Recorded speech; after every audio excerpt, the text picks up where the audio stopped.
Bruin Inc. is now syndicated on SiriusWriter.com. See them at SiriusWriter.com for resources, articles, videos, topical classes, and now a podcast, the Bruin Inc. Podcast, because we're syndicated on SiriusWriter.com.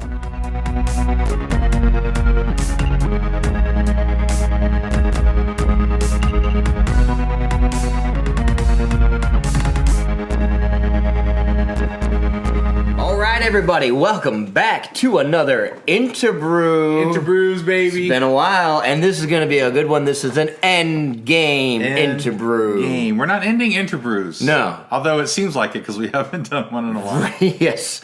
No, we're just talking about the movie Endgame. So now is your opportunity, your chance. I'm going to let you, switch out of your whatever app you're doing and go back to your podcast app and hit pause or stop, because there's going to be lots of spoilers that we talk about in this one. So if you don't want to hear those at this point, that was your 5 seconds to do it. That was it. Yeah. Yes. Okay. So when did you see it? When did you get to see it? I got to see it last weekend. Oh, you saw it opening weekend. Yes. So I went on a Sunday, because here what happened was... What happened was... I was staying away from spoilers as best as I could. I was in a restaurant, and I heard this mom and son over here talking about, the cast, there were so many people, it was hard to keep, and I immediately just whipped out my earbuds, stuck them in my ears, and turned up some loud music, so I didn't hear anything. But then we went to my mom's house because of other reasons. My son had poison ivy, and we needed someone to kind of help us, mitigate all that. Well, my brother-in-law and my sister were there, and my mom and her husband were there, and all four of them had seen the movie already. Oh, no. And they were brimming with wanting to tell us things that weren't quote-unquote spoilers, but were in the movie. And I made it out unscathed for the most part. I was warned to bring tissues, and of course that, changed my viewpoint of the emotional parts, because I was expecting them.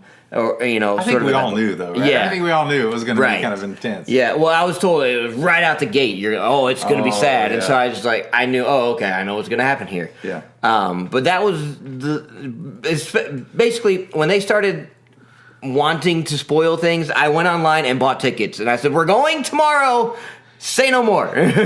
So I saw this yesterday. Yes. Today is Sunday when we record. And yesterday I saw it on Saturday.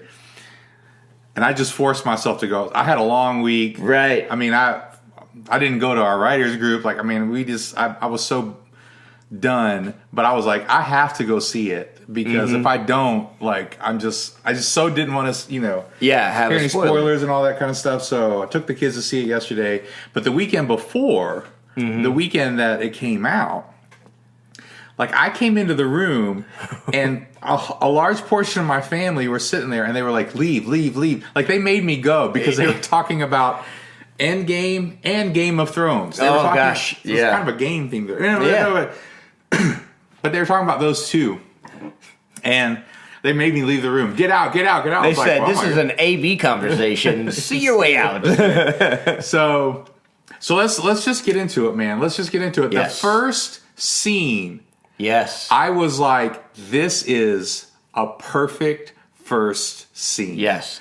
It reminds you of the gravity of what happened at the end of Infinity War, but also pulls you back into one of the original characters. That's right. And he had gone through an arc already. He had gone through this, I know what is at stake here if I'm a part of the Avengers. And he had opted to forego that and basically do the family thing. Yeah. Because he knew it was too valuable to, put on the line. And then that was taken from him, and without any of his involvement. It wasn't like he was on some mission that went awry and then his family got kidnapped or captured. It really brought, it centered you back right into where you were in the world. Yeah, and obviously, with what they did at the end of Infinity Wars with, people going to dust and who was left, obviously they were trying to get it back to the original Avengers. Cast. They were trying to get it, they were trying to bring it back full circle. And we'll talk about the movie and how they did that even more. Yeah. Like, just, that was obviously, at the end of Infinity War, that's what I told, people as we were talking about it. I said, they're going back to, they did such a great job with Civil War and the breakup of the Avengers and different sides, and that what they were going to have to do now was force them back together. Into remembering where we came from. So that was a great first scene for that. Yeah. Because he had just kind of excused himself, right? Well, I just have arrows, right? I mean, whatever, right. they don't need me. They got the Hulk, right? Or whatever. Yeah. And anyway, so I thought it was such a great first scene. Yes. And, so it just kind of went from there. I mean, I thought some things, we'll get into this, I thought some things were done really, really well. I actually, not to get too far into it, but I actually think I liked Infinity Wars better. Yeah, I was going back and forth and thinking about that as well. And I do feel like the big moments where they really hit, the notes hit, and you're swelled with that, like, oh, yes, it's on now. I felt like Infinity War had bigger moments like that. Like when Thor comes back in Infinity Wars and he's got the hammer. And then they're like, oh, man, you're in trouble now. Like, that was a big moment. You don't really get that as much in Endgame. You had a couple of them. Right, you get a couple of them, but they're not the same. They weren't the same. And they did some of those, they did well. I think my biggest criticism of the movie, we'll start with the criticism. It did a lot well. They did a lot really well.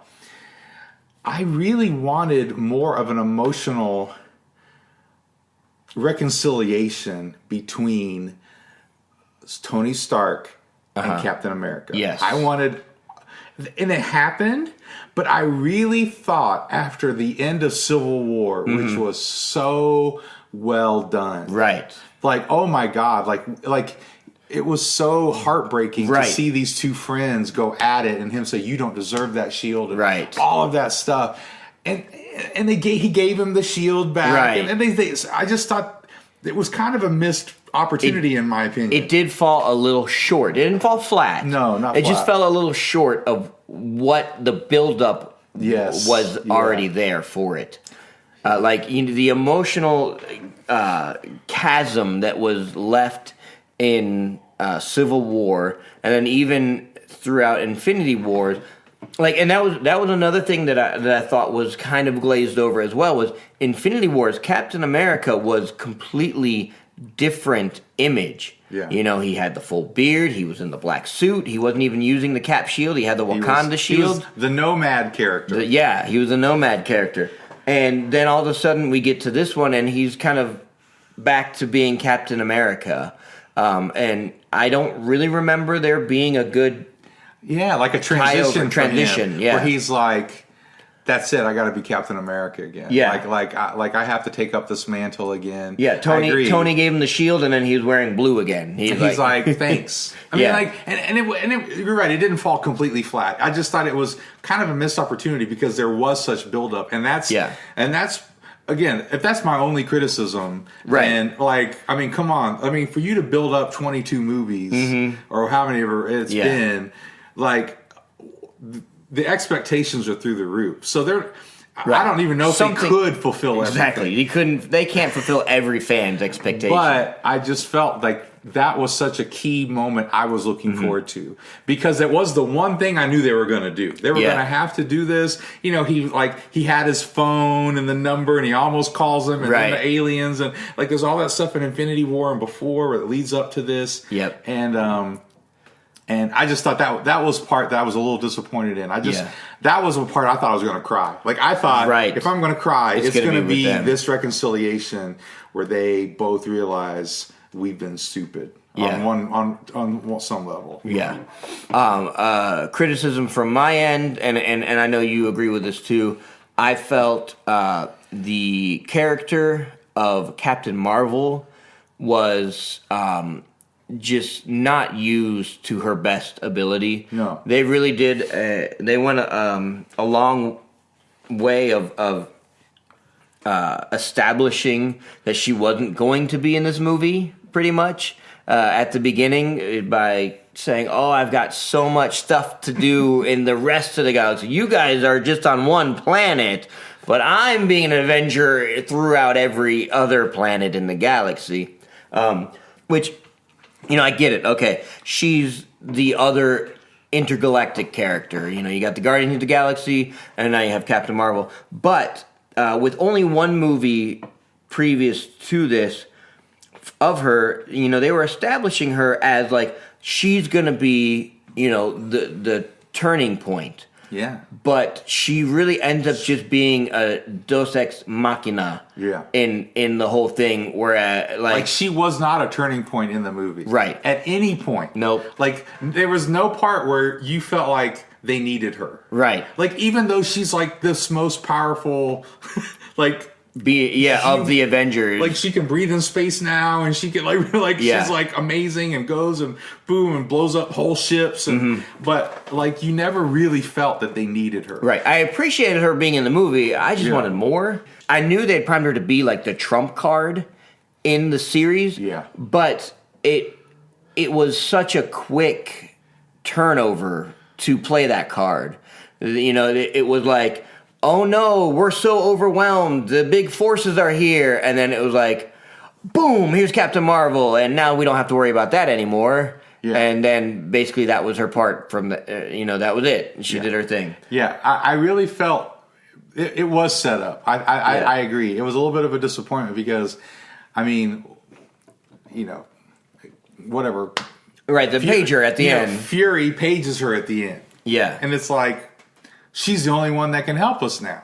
Or whatever. Like, that's kind of what was implied in that moment, or that they were going to need her. I thought she was going to be more of the rallying force. Or something. Like, she was going to be the one, like, what are you guys doing? Why are you having these, feuds amongst yourselves? Don't you know what's coming?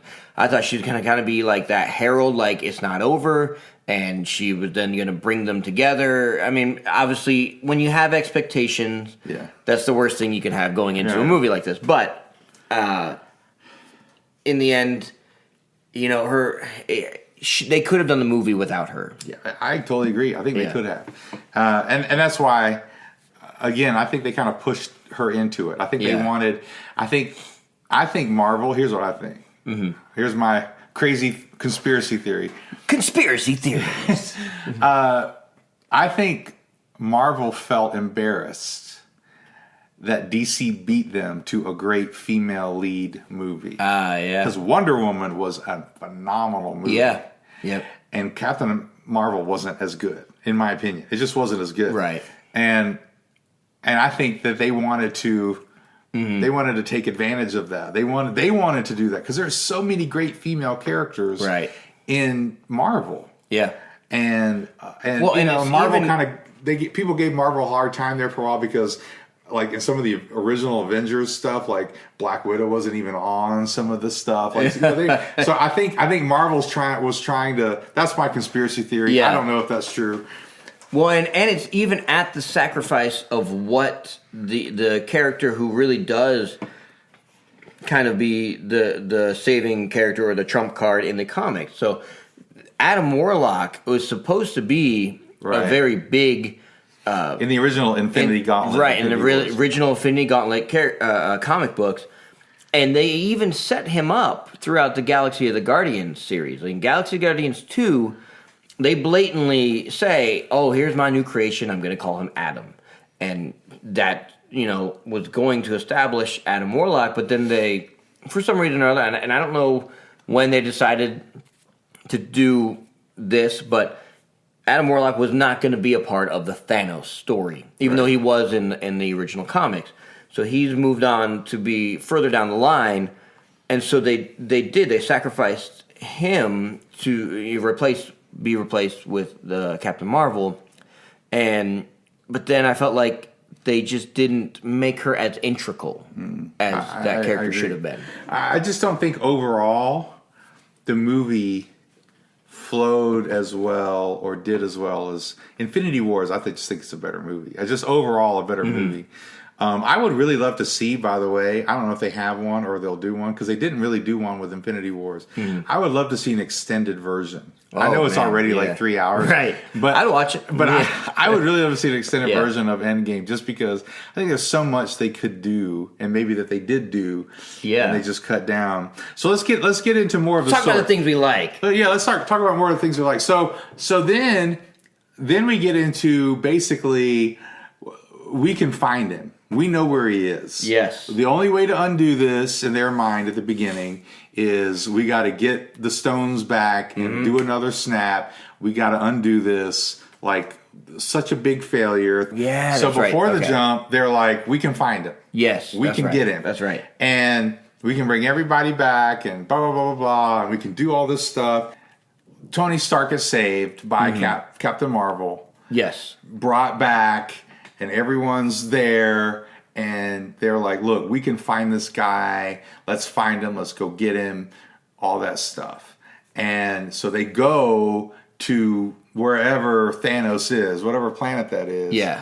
And they're like, yes, let's do it. Like, if we can't, we gotta fix this. We gotta fix this. And if this doesn't work out, Captain America says, if this doesn't work, I don't know what we'll do. I don't know what I'll do with my life, Yeah. And then, so they all go, and Thanos doesn't have the stones anymore. Right.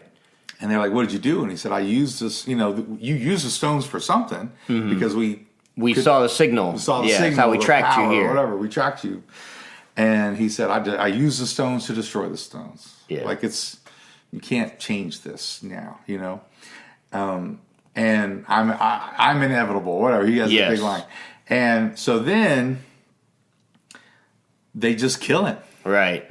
Like, Thor just says, well, this was my promise. I'm going to kill him. And I did. Lopped his head off. He's like, it's been my regret since the last movie was not going for the heads. Right. And without any fanfare or any kind of, boisterous words, he just chopped. So again, with all the media before the movie, that was like the discussion. Like, are they going to get the stones? Is that going to be like the second movie? Like, they just kind of nixed that right there in the beginning. Yep. In the sense, as far as like, we're not going to, that's not going to be the first thing. Like, their first plan doesn't work.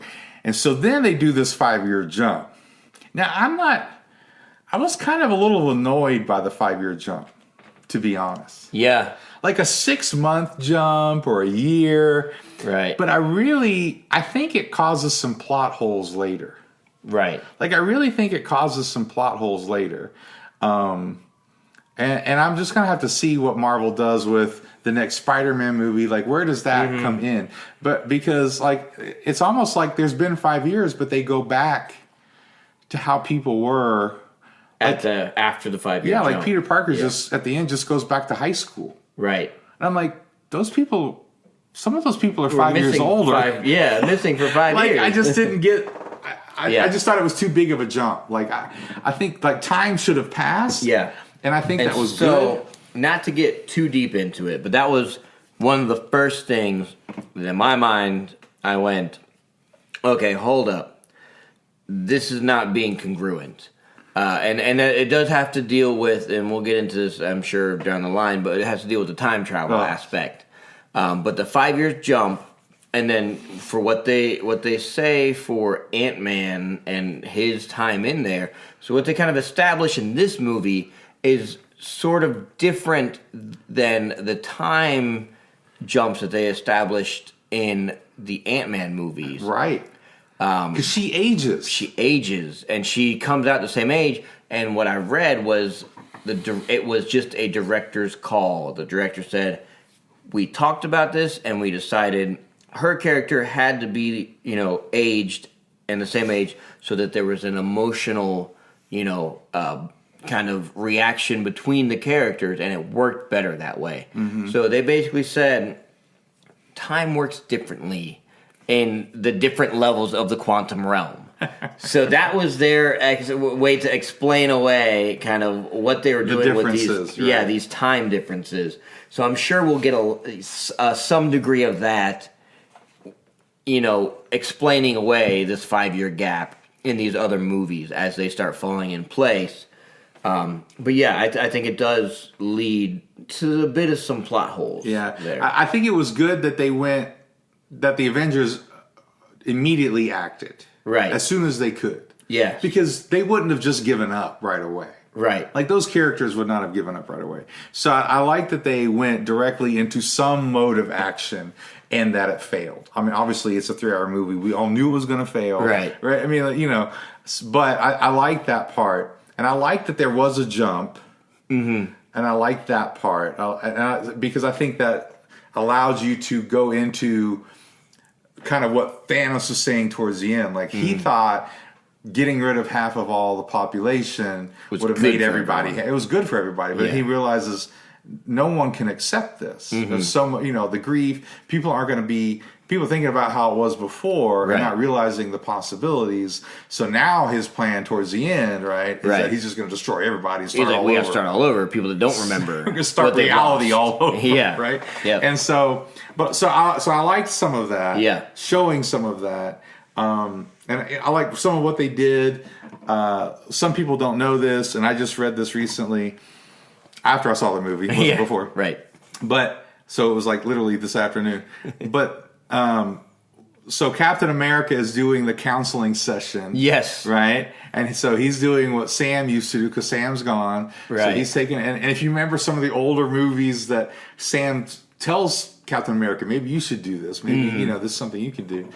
So he's there, but one of the guys is Jim Starlin, I think is his name, the guy who created Thanos. One of the people in that counseling session is the guy who created Thanos in the comic books. Oh. I think another guy is the director, one of the directors. Oh, I did see him, yeah. And so, so they're putting cool little things in there. Yeah, little Easter eggs. Captain Marvel gets a haircut. Right. They're just putting little things in there that if you were familiar with the comics, you were like, okay, that's pretty cool. Yeah. And I read that the Russo brothers they worked really hand in hand with Marvel to put a lot of that stuff in there. So I like the jump, and they come back, and I love how they brought Ant-Man in. Yes. I'm not crazy about time travel stories. Right. I'm really not. I'm not a big time travel guy. Yeah. I love the quantum realm, though. Like, I love... the quantum realm stuff is cool. Yeah, I love getting down into the small details of our reality and going, how much different is this world than what we are experiencing, and yet it's parallel. It's going in tandem. Yeah. So anytime that they can do something like that where it's going down and then they're like, and by the way, this also affects time. Yeah. I love it. But at the same time, you don't want a cheap time travel story. Time travel is really difficult to do. I think there's always something just for me that leaves me a little like, really? Like when there's time travel, I just there's always something in my brain that goes, would it really be like that? Like it's just kind of, it doesn't make it fun. Like some people love time travel stories, obviously, because they're all over the place. And some of my favorite movies, the Back to the Future movies, are right, but they're not really made to be. Which they made a great reference to that in the Endgame movie. Yeah. Are you basing all of this on a Back to the Future movie? So I love the fact that they brought, and the way they did it, they brought him back. I just thought that was a great way to kind of transition the movie.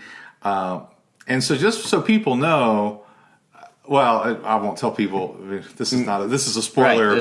Right, but to me, seeing Ant-Man and Wasp was more important than seeing Captain Marvel before this movie. Because it's so much of what they had to do with Ant-Man and Wasp. Yeah. And so, and just the quantum realm. I would say the 3 most important movies to see before this, well, 4, would be Thor 2, The Dark World. Right. Ant-Man and the Wasp 2. Right. Avengers 1. Because the end of Avengers 1 is very much walked back through, even Civil War, because there's a little part in that they kind of play off in Civil War, but then of course Infinity Wars. Yeah, Infinity Wars. Yeah, so those are the movies I would say you got to see those beforehand. I mean, Doctor Strange, yes, because there's a bit of tie in with those characters as well, but not so much so that you would be lost. Yeah, I think so. I like that transition. Yeah, and Paul Rudd is amazing, and that character is amazing, and they've done such a good job with those movies, in my opinion. And so, just the way they transitioned into his realization, because they did a good job taking time, and that's what I feel like they didn't do with Iron Man and Captain America. They didn't take the time that they needed to really have that moment. So that's why it wasn't flat, but that's why I think like they really could have taken a little bit more time, but they did take time with Ant-Man, like what's going on, like him, like, and it really worked, like him finding his daughter, and then him going to the guys and being like, guys, we can do this. Like, there's got to be a way. I'm just not smart enough. To him, he's still fresh to the realization. Like, to him, everything, like, he hasn't let it simmer for 5 years and kind of be like this, we can't do anything about it. To him, it's so fresh that he's like, no, we can do something about this. Yeah. Which is where they were at the beginning of the movie, and then they tried to do something, and it failed, and then they kind of went, I guess this is just reality now. And I like, even though I'm not a huge time travel guy, that's one of my main problems with the Flash show. Yeah. Oh, gosh. I got real tired of time travel. Yeah, the Flash. Where do you go with fast? Like, as fast as you can go, time travel. But all that to say is, I really like the fact that they kind of made fun of it. Mm-hmm. They really did kind of make fun of the time travel. They had a little bit of fun with it. Yeah. I loved the Professor Hulk. I loved the smart. They brought smart Professor Hulk in. Yep.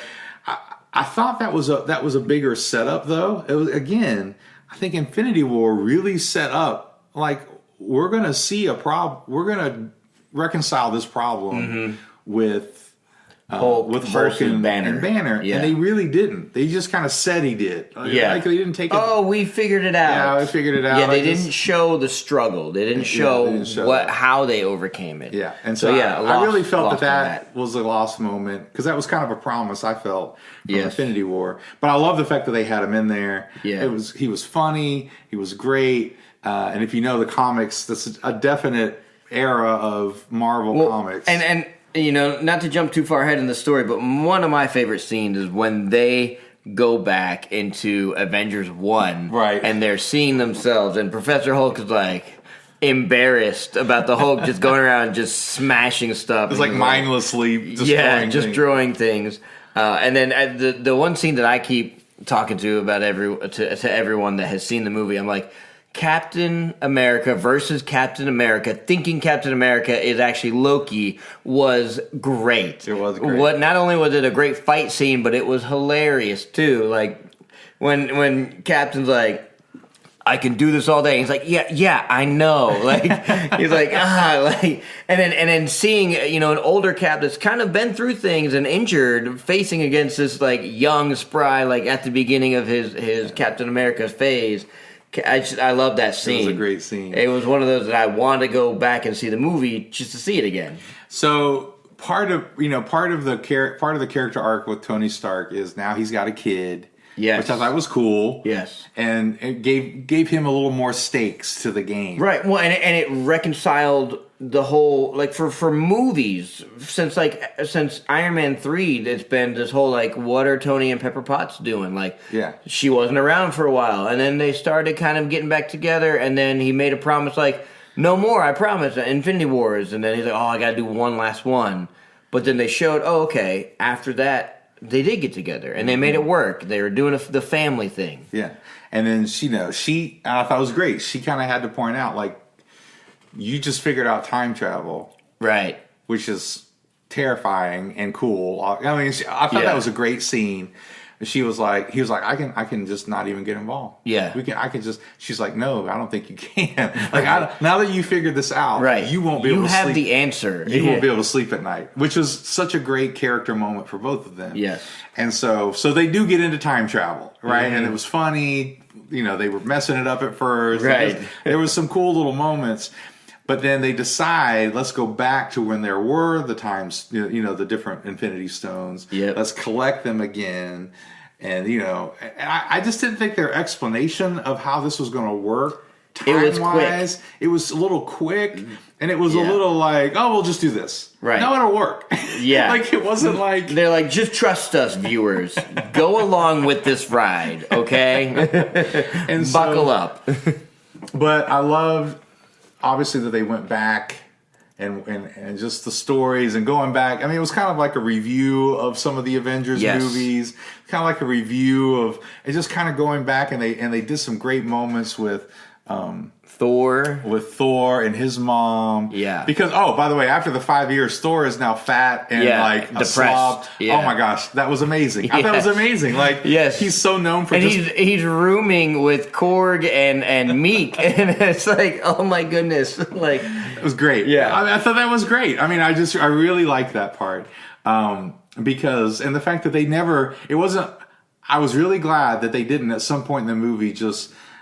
Oh, I just went and worked out for a couple of minutes, and now I'm back to buff again. Like, he just stayed fat for the whole movie, and I was like, "That is amazing." Yeah. I just love that. But they had some great moments going back with him and his mom, and some of his loss, and then obviously with Tony having a reconciliation moment that he wasn't able to have, and he kind of. Previous movie, he talked about how he wished he had said that to his dad, and he wished he had another moment with his dad before they died. I think it was Civil War or something, right?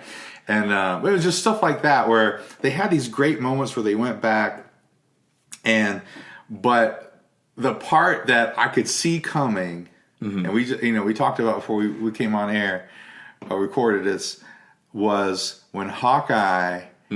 And Black Widow went to get the Soul Stone. Yes. And they didn't know, and everybody else in the theater knows. Right. The only way to get the Soul Stone is to sacrifice something you love more than anything or whatever. And it's just the two of them. Yeah. And it's like, oh my God, like, how are they going to do this? Yep. And... without someone dying, and you're thinking they're going to kill somebody off. Right. And my first inclination was, well, they set up Hawkeye as this dark Ronin character. And they brought Ronin in, which I was so happy about. Like, he even knows himself. Like, I've gone to the dark side. I lost my family, and I went on a revenge quest. And so I've done stuff I can't redeem for it. This is the way to redeem it. And so I knew from that moment, I was like, okay, he's going to be the one that is set to jump. And he does. He makes it to the point of, like, knocking her down and running to jump. And then they did the greatest thing they could have done, which was have the two of them fight over who was going to sacrifice themselves. Yes. Because that was in direct contrast to how the Soul Stone was, earned earlier in the last movie. With Thanos.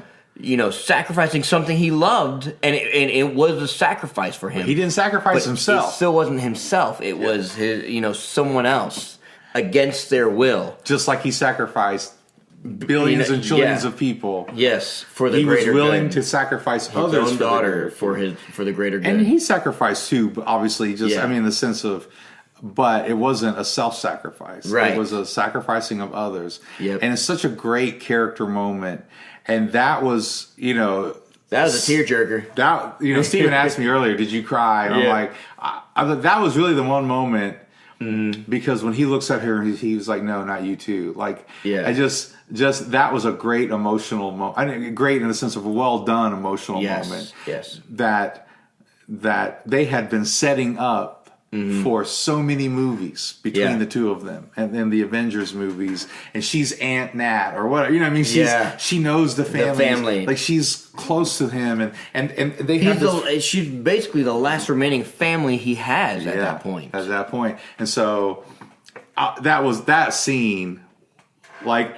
As much as I wanted other scenes to be better, I don't know if that scene could have been better. Yeah. Like, that scene was such an amazing moment of because there was no getting her back, right, and all that kind of stuff. Yeah, and it also continues on, like, they do the whole time travel thing, but they make a good point as to say, like, the people that are sacrificed for the Soul Stone aren't coming back. Like, it's pretty definite. Yeah, because a lot of people's theories were, well, when they get the Soul Stone, everyone that died is actually in the Soul Stone. Right. So that's how they can bring even, Gamora back. Because she's in the Soul Stone with him, with Thanos there at the end and talking with him. Yeah. But no, they didn't do that. But speaking of Gamora, the way they did bring her back, they brought her back, was great because they, through time travel, took a Gamora that wasn't on board with we need to stop Thanos yet. Right. And so she was still in this conflicted mode, like she's not quite enemies with her sister, but not enemies with her father either. And so she's going through like trying to figure out what the heck happened in the future of my lifeline. And where do I align with all this, especially with her love interest? Star-Lord comes back, and they're having to try and figure out what's going on there. You mentioned earlier one of the really good scenes that worked was Gamora and Nebula, kind of the sisters, figuring out where they were. Like, yes, you're my sister, and I am here for you, but at the same time, can I trust you? Is this like, are we on the same side? Yeah, there was some good emotional depth to those scenes. Ooh. So they do time travel, and it was a little cheesy, but in my opinion, but for the movie it worked, and they go back and they do all this stuff, and they see, and another running theme with Captain America is he's still got a picture of Agent Peggy Carter, and he sees her back in whenever, as they go back in time, to whatever it was. It's supposed to be 1970 or something, or 1950s or something like that. I thought it was the 50s, Yeah. but anyway, so she's there on the other side of the glass, and he's like right there, but she's intangible. He can't, reveal himself. He can't get to her. Yeah, it's still unattainable. Yeah. At least he didn't say Martha. No, but so they do the time travel thing. Yeah. They come back and they get the stones, but Thanos figures it out, which is a little like, okay, I know they had to do that. Right. I get it. It was a great. I think it was a well done story. The vehicle through using Nebula. Yeah, I agree. I liked that. It was well done and well thought. It was a smart way to do it. Yeah, she's on the same network. She's using the same. Yeah, like there's two Nebulas now in this time period, and they're interfering with each other. And that's something that you wouldn't have seen coming. But at the same time, you go, it makes sense. Okay, that's smart. Yeah, I like that. I like that too. And so they come back, and so just a couple things. Yeah. The dwarf giant dude in Infinity Wars. Yeah. What was his name? I forget. The giant guy who made the original the gauntlets. Yeah. Like he had to use the power of a star to do this, and then Thanos cuts off his hands. Right. I mean, I'm just Like there's this whole big rigmarole, and then Tony Stark just makes a gauntlet. It's nanomachines, man. Nanomachines. Okay. I was like, how did he just make a gauntlet? Right. Like what? Yeah. And I was just I thought that was a little too quick. Well, I think part of it is because they had the gauntlet that they took from. Oh, maybe he's able to reverse engineer it. Maybe right. That's one of the things where they set it up to be such an incredible thing, impossible to reconstruct. Right. Yeah. And then all of a sudden, here we got another one.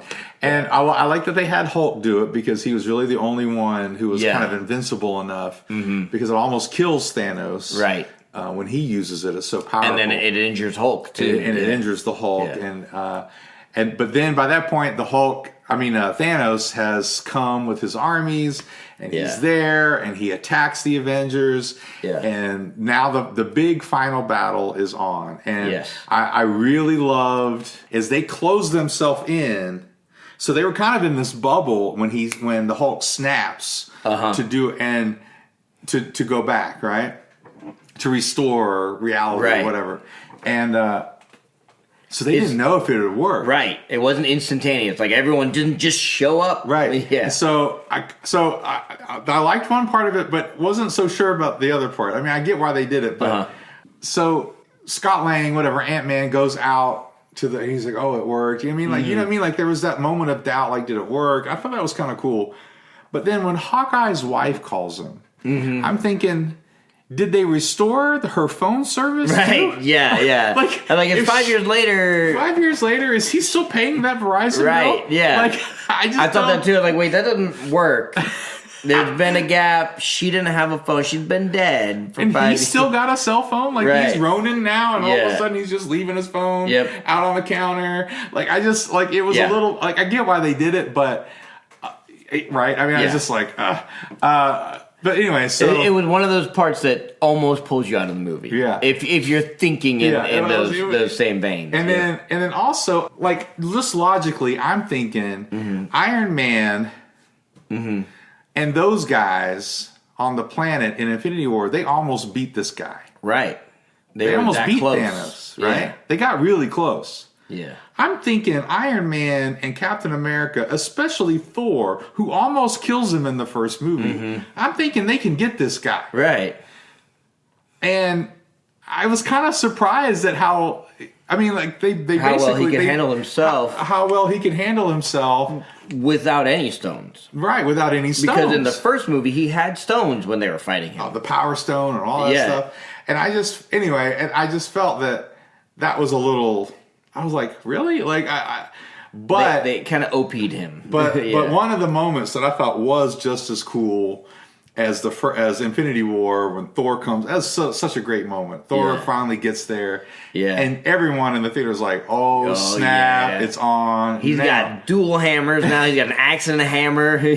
But when Captain America calls the Mjolnir. Hammer. Yes. Oh my! That was one of those moments. I was like, that blew up this theater. Was amazing. Yep. And he's just using it, and he's fighting with it, like a pro. And you're like, okay, that is bad. That is amazing. Yes, and he's using his shield and the hammer together. So cool. It was great. It was so cool. Yeah, and there's that moment of like, oh, hope, and oh, we've got momentum. But then, not too long after, like, beat down. Yeah. Oh, even with this. Even with all this, Thanos is going to win. And he's like, you can't stop me. And, you get the classic Captain America, I'm going to get up, I'm going to fight until I'm, that classic, I can do this all day, whatever, that moment.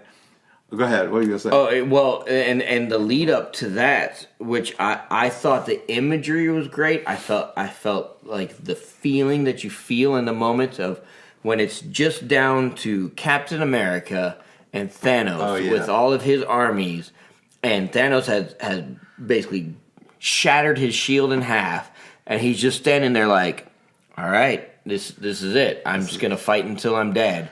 Which is from the comics as well. Right. That happens in the comics too. So that was a nod to the comics. Then you get the big, now here everybody comes. And a great moment in the movie was everyone's back so they can all come in. Yeah. And I felt like they really highlighted everyone too. Like they came back. I felt like everyone kind of got a little bit of something to Black do. Black Panther and Spider-Man and all that stuff. Yep, all the female characters. All the stuff. So that was cool, and it was a big battle. Yeah. And if you like those kind of moments, which I do. Yes. Big moment, big battle, bigger than the first movie, bigger than Infinity War. Because it had everybody there. Everyone was there. And of course, I mean, it was supposed to be funny, but the moment that I remember from that so well is when Steve Rogers, Captain America, starts using the axe.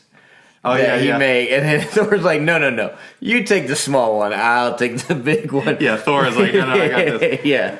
And so, but then like it just kind of gets more and more built up, obviously, until, and Thanos, I mean, like even with Captain Marvel, he kind of can handle her with the Power Stone, and there's all this stuff that happens, and so he's about to do it. He's about to do what he said he's going to do and just restart. He gets the gauntlet again.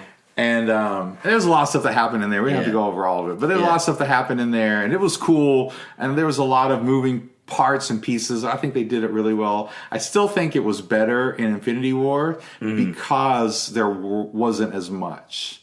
I really do think they did a good job in Infinity War focusing on smaller battles within the big battle.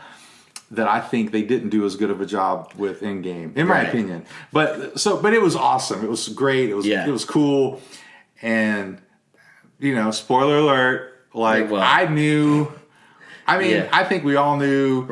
This was going to be Robert Downey Jr.'s last movie. It was going to be what's his name, Chris Evans' last movie.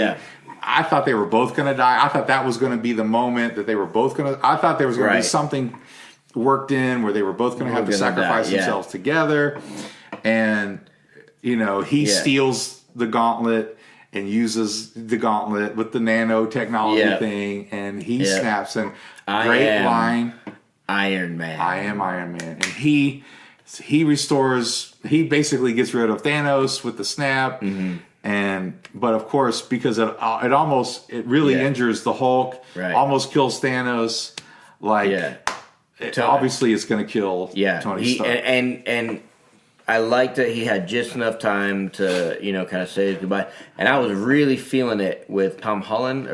With Spider-Man. Yeah, right. Spider-Man did a great job, with the feels. Pepper Potts came in, and she had to come in. It was needed, but I felt like it didn't have the same punch that Spider-Man had. See, I really liked her part. Yeah. I really actually did like her her moment with him. It's okay. Yeah. Like you did it. You won.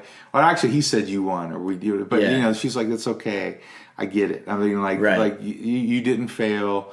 We'll be okay. It was good. It was a great moment. But that was one of those moments I wanted Captain America there. Right. I mean, he was there, but I wanted more of that. It was another moment where I thought, reconciliation. They could have had some moment there, and they really didn't. Anyway, and then there was the wrap up, and of course, it wasn't as bad. Not as bad. I don't think it was bad. I loved it, but it wasn't as bad as Return of the King with the Lord of the Rings. Right. But there was where it just kept going, ending, and then next ending, and then next ending. Yeah. But yeah, they just kind of wrapped a lot of stuff up. So let's talk about things that were kind of slipped under the radar. Did you notice it? So with the setup of the different timelines, they talk about, if we remove this time stone from this timeline, it's going to create a branch that goes off in a different direction. And so they go, we'll just, after we're done, we'll go back to that point in time and put them back and return it. Well, there was the scene where they were going for the Tesseract originally, and they messed up because the Hulk comes busting out and knocks it out of Tony's hand, and then Loki grabs the Tesseract and disappears. Right. Okay?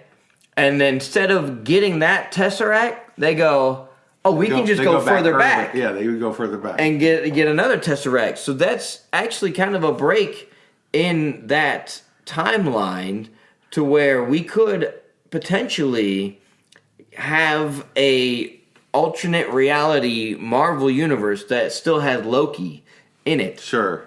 Yeah, right? Yeah. And it's one of those things where I think they purposely didn't tie that up nicely. It was kind of left as a joke. How I just thought I thought it actually worked because in the end, in Infinity Wars at the beginning of the movie, he does have the Tesseract. He's always had it. Almost I've always had this. Here it is, And so that's why I thought they did it that way, to make it look like, he's already. But he wasn't captured. That's the alternate reality. I think you're right. And I think that the Stan Lee cameo, the last Stan Lee cameo was from whenever they went back to the army base. I thought it was the 70s because of just how everyone was looking in the hair and the clothes, but he's driving by. So there's a cameo, and he's driving by, and he's dressed like a hippie, and he's got a girl in the car. And he's like, "Make love, not war." And he's like being a hippie, at the army base. Yeah. So so the wrap up. Another thing I thought was interesting in the battle, going back to that, is the Scarlet Witch. I really thought she could have beat him all on her own. Right. And I guess she almost did, because then he said fire, Yeah. I thought that was kind of a cool moment, because I was like, man, there's no way you're bringing back the Vision at this point. Right. So she is going to rip you apart. Yeah. And she almost did. And I just really thought that was, but again, like I think they did a good job of him being able to kind of overcome those stuff. Levels, different levels. So some of the wrap up stuff. Before we get into Captain America, right? What were some of the other things? You see Peter Parker go back to high school, which again messed with my mind a little bit. Right. And I think you're supposed to think anyone that's still the same age as him was someone that also was dusted, I guess. Like his best friend. I don't know. I think his best friend was dusted, and that's why they're still the same age and all that. And obviously Ant-Man, he gets back with, with his daughter and his daughter, but his daughter is still 5 years older than when he left her. Right? Yeah. That's what I'm saying. Like, some people were 5 years older, some people weren't. I just think it was a little, to my brain, it was just a little like, I don't know how they can explain this. But the big wrap up was Steve Rogers and Captain America. So they didn't kill him, but they did give him... He had to go back and restore the Tesseract. Yeah, he had to restore all the stones. Yeah, he did. That's right. He had to restore all the stones. He went back to restored all the stones. And instead of coming back... And I don't know why he takes Thor's hammer. And then he doesn't bring it back. Anyway, so... Well, he had to return the hammer. Oh, he did return the hammer. Yeah, because the hammer was out of the other timeline. That makes sense. So he turns all the stuff, and as soon as he leaves, he's supposed to come back, right? 5 to them, later. it's 5 seconds, right? But he doesn't, and then they see this old man, and it's Captain America, and he's gone back to live with Peggy, and live the life that he'd always been wanting. So it was a really nice moment, and this is what we were all waiting for. He gives the shield to Falcon, yeah. He gives the shield to, because if you know the comic books, right, it's Bucky. Falcon takes over as Captain America but Bucky was supposed to be. But Bucky did as well. So you've got a couple options there for the future of Captain America, who's going to be, obviously it'll be Falcon for now. Yeah. Well, they're going with Bucky. They're going the White Wolf. Angle, so he's going to be involved with Black Panther and the whole Wakanda series, right? Yeah. So they kind of gave him okay, this is going to be his role, and so then they went the other route with giving Falcon the role of Captain America. So Thor is out with the Guardians of the Galaxy, which I love that, which was great. It was great. That setup. And so it wrapped up really nicely. I am in charge here, right? Yeah. Sure. Of course. What do you call them? The Asgardians of the universe? At the end, the Asgardians of the galaxy. So it was just, there were some nice wrap up moments. Obviously, a little funeral for Tony Stark and all that stuff. Yeah, and little Easter egg sprinkled in there. Yeah, there was no after credit scene. Right, but there was one thing at the end of the credits. I don't know if you heard. Yeah, I didn't stick around for it, but I know what it was. It was the sound of Tony basically hammering his first set of Iron Man. Yeah. So just a great, because without Iron Man, none of this would have happened. Yeah. I mean, it was not a fluke, but Marvel didn't have they didn't have the rights to any of their best characters. Right. Like none of them, except for maybe Captain America. Mm-hmm. They didn't have the rights to the Fantastic Four. Right.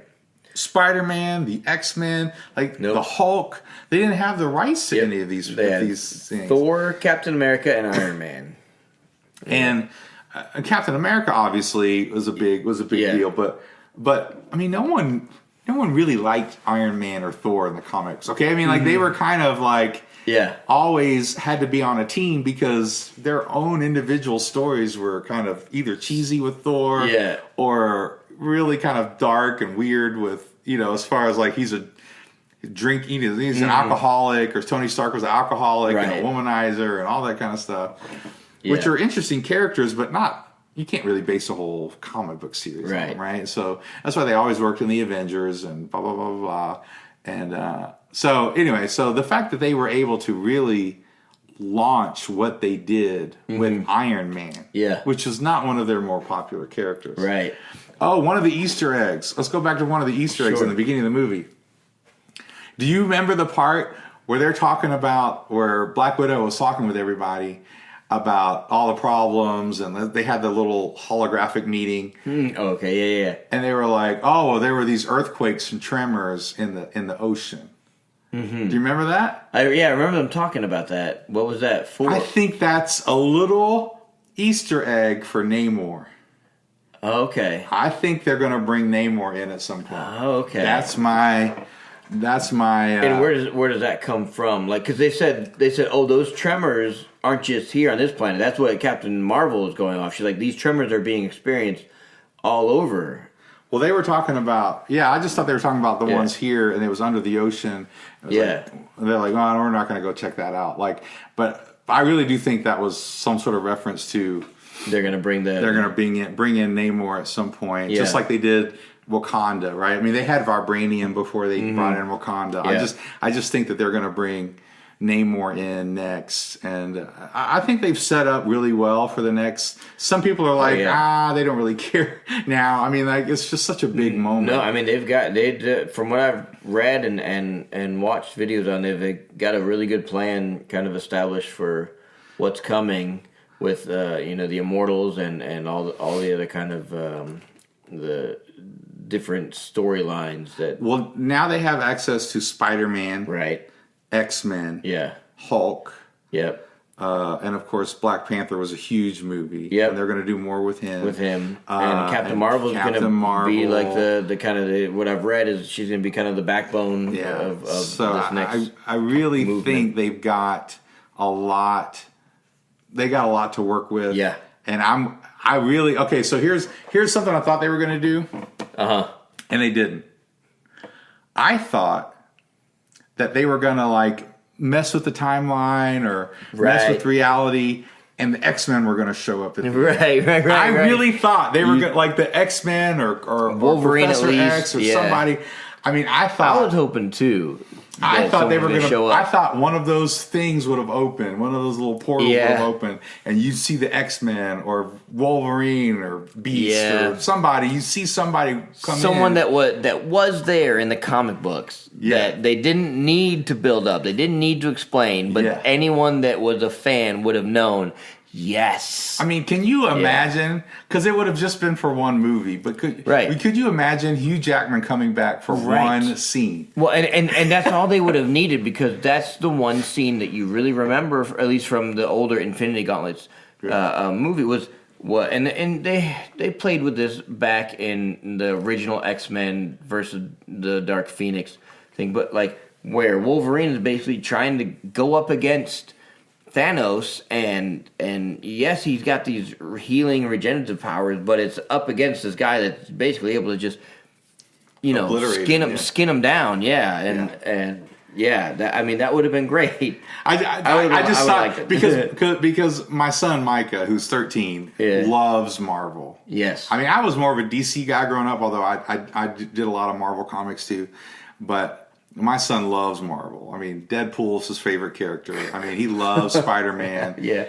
All the comics with Spider-Man and Deadpool together. Yes. The bromance there, he just thinks it's hilarious. It is hilarious. And so he and I talk about this all the time. And he was like, what are they going to do with the X-Men? What do you think Marvel's going to do with the X-Men? There was definitely an expectation and a hope there. And I was like, that's what I would do. I know there's not a... there wasn't going to be an after or mid-credit scene where they could have brought in, Professor X or something. But I just thought, man, if they didn't even have to use him by name. Like I think legally they could have got that actor in there and had him do his thing, and everyone would have known what was going on without them actually having to infringe on any kind of rights or something. But so just we're kind of going to wrap up here. But just to kind of wrap up, I think I really do. I liked Infinity Wars better.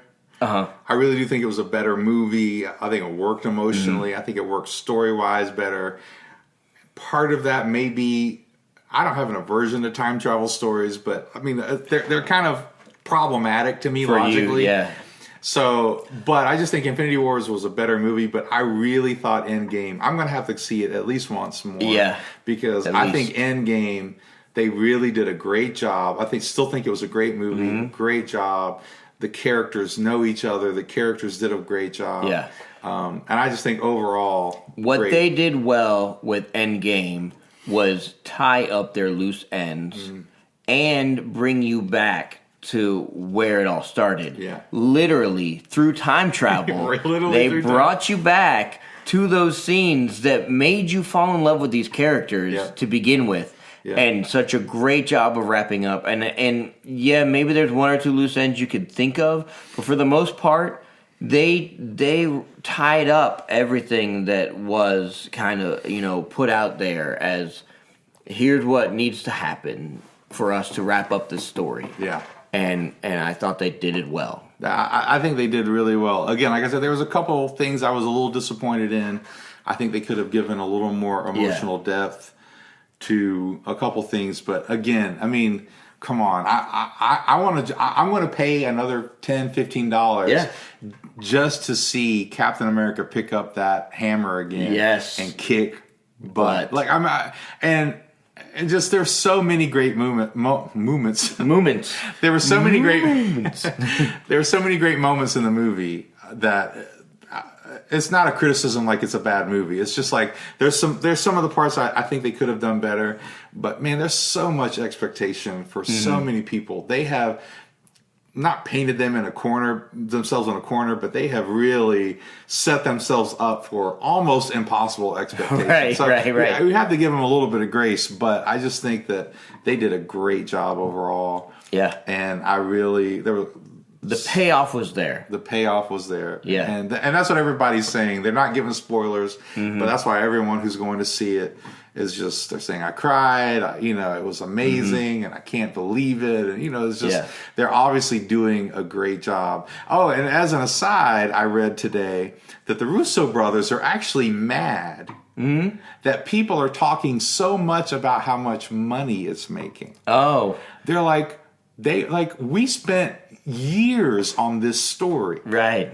But I guess with no spoilers and stuff like that, people aren't. But no one's going, oh, the story was so great, or no one's praising the story. They're just going, look how much money it's made. Yeah. And I think for the Russo brothers, to give them credit, it really wasn't about making the most money in the world.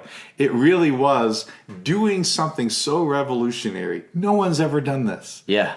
Pretty amazing. But doing it right. And doing it right. With the right cast and, the right direction. And speaking of right cast and right direction, again, you've been here with Steven, SM Freehand, and Britt, MB Mooney. Booyah. For the last hour. Yeah. Talking about Marvel and Endgame and all the universe. Yes, the direction that we are taking this episode is to the sign-off. So... thank you for spending this hour with us, and if you have anything that you really liked about the movie, or maybe email us. Yeah, email us, or visit our Facebook page or even Instagram.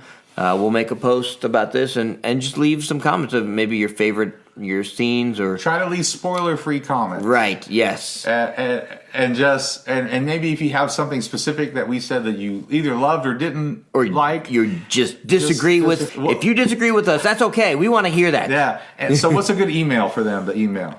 If you want to email us with your thoughts, or maybe your favorite scene, and maybe we can do a follow up with the emails later, right? Like an extra episode in a month or so. Exactly. Yeah, we can. If you have any questions or something you want us to say on your behalf, email brewnink@gmail.com. That's BREWNINK@gmail.com. So not and, but just the letter N. BREWNINK@gmail.com.